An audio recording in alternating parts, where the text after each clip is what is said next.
النشوز من قبلہ، اب ظاہر ہے کہ خلا میاں بیوی کے درمیان جو جدائی ہوتی ہے اکثر و بیشتر لڑائیوں و اختلافات، جیسے کہ اذا تشاقق الزوجان سے اس بات کی طرف اشارہ کیا۔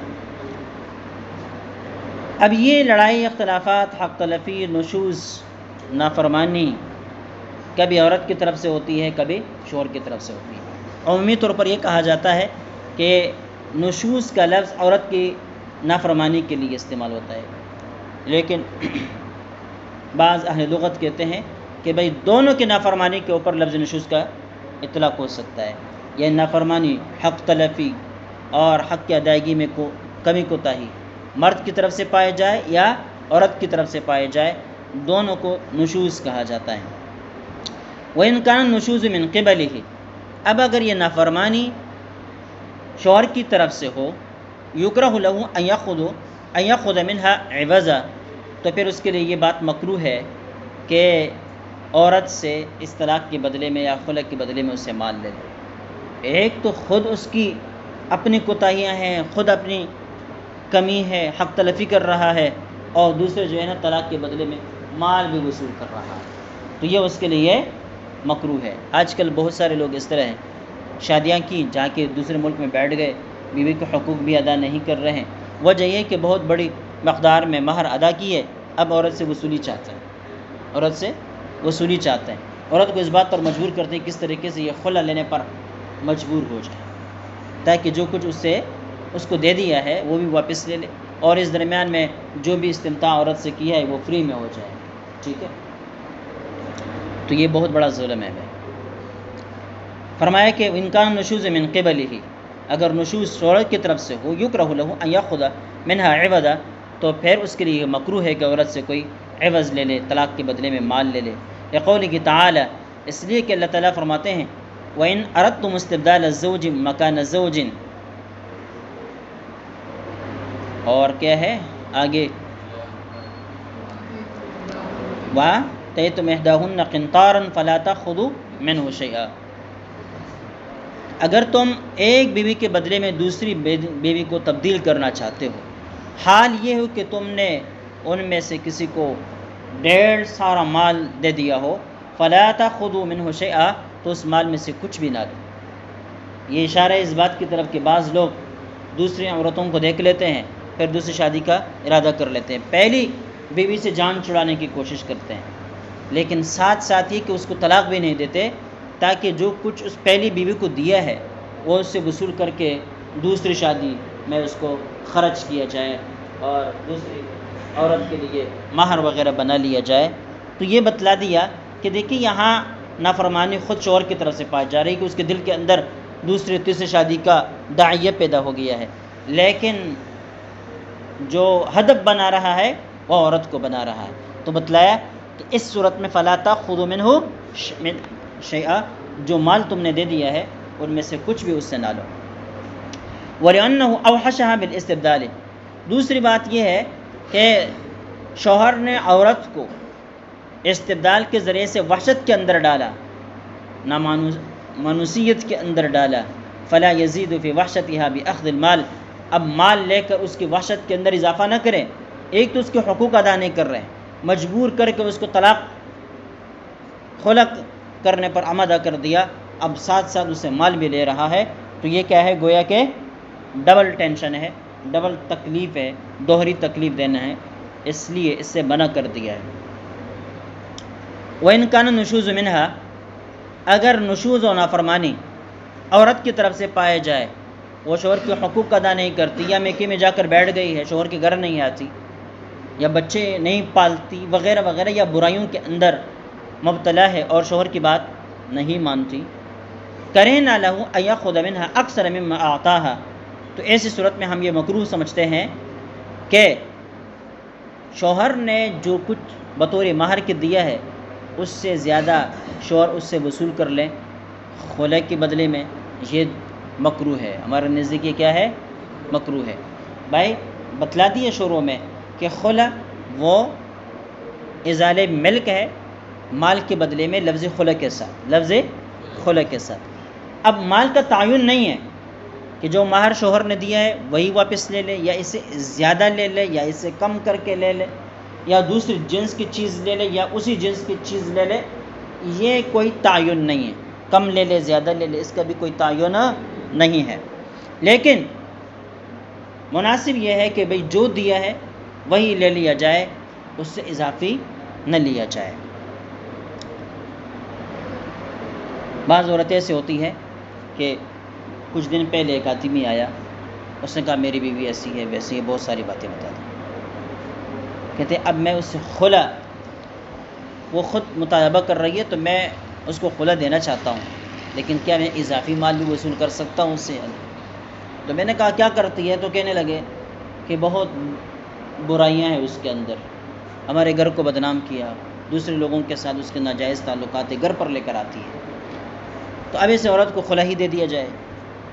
لیکن میں چاہتا ہوں کہ اسے اضافی سے اضافی، زیادہ سے زیادہ چیزیں وصول کر لوں، تاکہ جو ہے ایک تو اس کو عبرت ہو جائے، اور دوسرے کہ میرا جو نام بدنام کیا ہے اس کا کچھ نہ کچھ سزا اس کو مالی صورت میں مل جائے۔ ایسے دنیا میں ایسے عورتیں بھی ہیں۔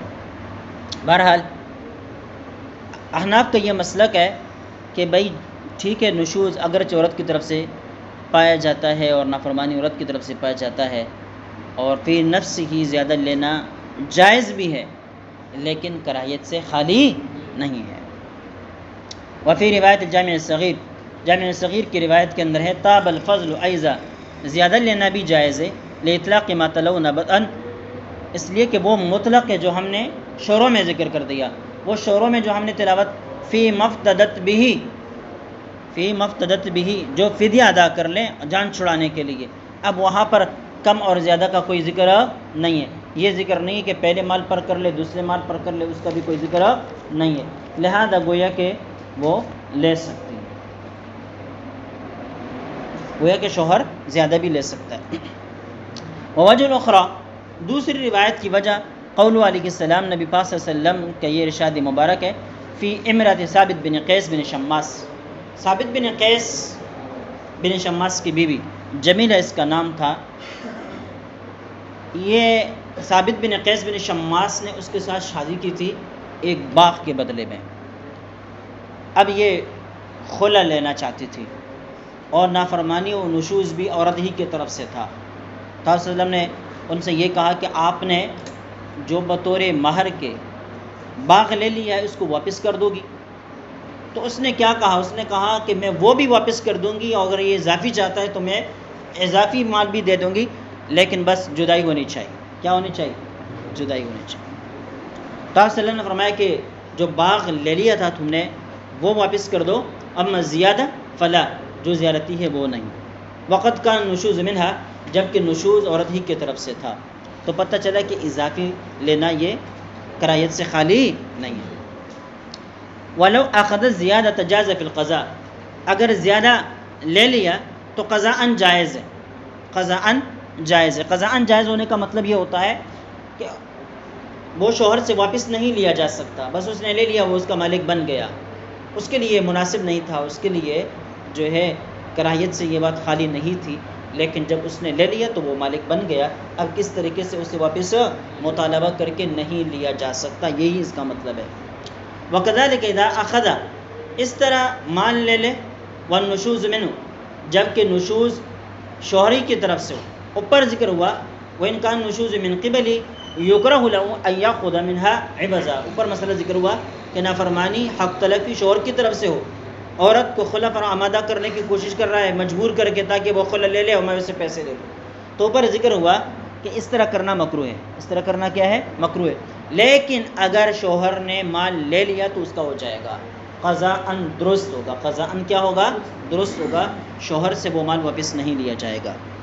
لأن مقتضى ما تلوناه شیئان، اس لیے کہ جو ہم نے تلاوت کی آیت فی مفتدت بھی، اس کے دو تقاضے ہیں، ایک الجواز حکماً والاباحہ، ایک تو مال لینا جائز، مال لینے کا جواز، مال لینے کا جواز ہے، کم ہو یا زیادہ ہو، مطلق جواز، والاباحہ، اور دوسرا اس مال کا مباح ہونا ہے، اس مال کا مباح ہونا ہے۔ وقد ترک العمل فی حق الاباحۃ لمعارض، یہاں اباحت کے حق میں معارض کی وجہ سے عمل کو ترک کر دیا گیا ہے. بھائی مباح اسے کہا جاتا ہے جس کے اندر کوئی کراہیت وغیرہ نہ ہو، لیکن یہاں ہم نے کیا کہا کہ یہ مکروہ ہے. لے لیا تو مالک تو بن جائے گا، لیکن لینا اس کے لیے مکروہ ہے. گویا کہ اباحت باقی نہیں رہی نا، اباحت باقی نہیں رہی. تو کہتے ہیں اباحت اس لیے باقی نہیں رہی کہ اس کے خلاف معارض روایت موجود ہے. یہ ثابت بن قیس بن شماس کی بیوی کے معاملے میں کیا آپ وسلم نے کیا فرمایا تھا؟ اما زیادہ فلا، جو زیادہ ہے وہ نہ لیا جائے. تو گویا کہ اس دوسرے مقتضا کے مقابل میں معارض موجود ہے.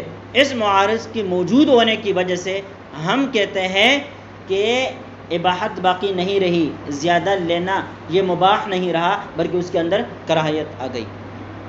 فبقی معمولاً فی الباقی، لہذا باقی کے اندر وہ معمول رہا، یعنی اس کے اوپر عمل کیا جائے گا، یعنی نفس جواز ہے، نفس جواز ہے. اب اس پر یہ سوال اٹھتا ہے کہ بھائی دیکھیں یہ تو حدیث ہے اور خبر واحد ہے. حدیث ہے اور کیا ہے؟ خبر واحد ہے. یہ قرآن پاک کا معارض کیسے بن سکتا ہے؟ قرآن پاک تو مطلق کہتا ہے کہ لا جناح علیہما فی مفتدت به، زیادہ اور کمی کا کوئی ذکر نہیں ہے. جواز بتلاتا ہے اور اباحت اس سے ثابت ہوتی ہے جب کہ تم زیادتی کے اندر کراہیت کو ثابت کرتے ہو حدیث کی وجہ سے. تو یہ حدیث خبر واحد ہے، یہ قرآن پاک کا معارض نہیں بن سکتا. تو جواب یہ ہے کہ دیکھیں خبر واحد قرآن پاک کا معارض اس وقت نہیں بن سکتی جب خود قرآن اس کا معارض نہ ہو یا کوئی دوسرے دلیل قطعی اس کا معارض نہ ہو. مثال کے طور پر کوئی خبر متواتر، خبر مشہور یا اجماع معارض نہ ہو، تو ایسی صورت میں خبر واحد بھی معارض نہیں بن سکتی. لیکن جب کسی آیت کا معارضہ جب ایک مرتبہ ایک آیت کے ذریعے سے ہو جائے یا کسی دوسری دلیل قطعی کے ذریعے سے ہو جائے تو اب اس آیت کا معارضہ خبر واحد بھی کر سکتی ہے. اب اس آیت کا معارضہ خبر واحد بھی کر سکتی ہے. یہاں اس آیت کا معارضہ ایک اور آیت نے کیا، وہ کون سی؟ وَإِنْ أَرَدْتُمُ اسْتِبْدَالَ زَوْجٍ مَكَانَ زَوْجٍ وَآتَيْتُمْ إِحْدَاهُنَّ قِنْطَارًا فَلَا تَأْخُذُوا مِنْهُ شَيْئًا. وہاں پر بتلا دیا کہ بھائی کچھ لینا نہیں ہے، تو فی مبتدأ بھی کے اندر کیا آ گیا؟ جواز. فَلَا تَأْخُذُوا مِنْهَا کے اندر کیا آ گیا؟ ممانعت آ گئی، ممانعت آ گئی. لہذا اس آیت کا معارضہ اس دوسری آیت نے کر دیا ہے. لہذا یہاں پر جب معارضہ ایک آیت نے دوسرے کے ساتھ کر دیا ہے تب خبر واحد بھی اس آیت کا معارضہ کر سکتی ہے، خبر واحد کا معارضہ بھی کر سکتی ہے. ٹھیک ہے.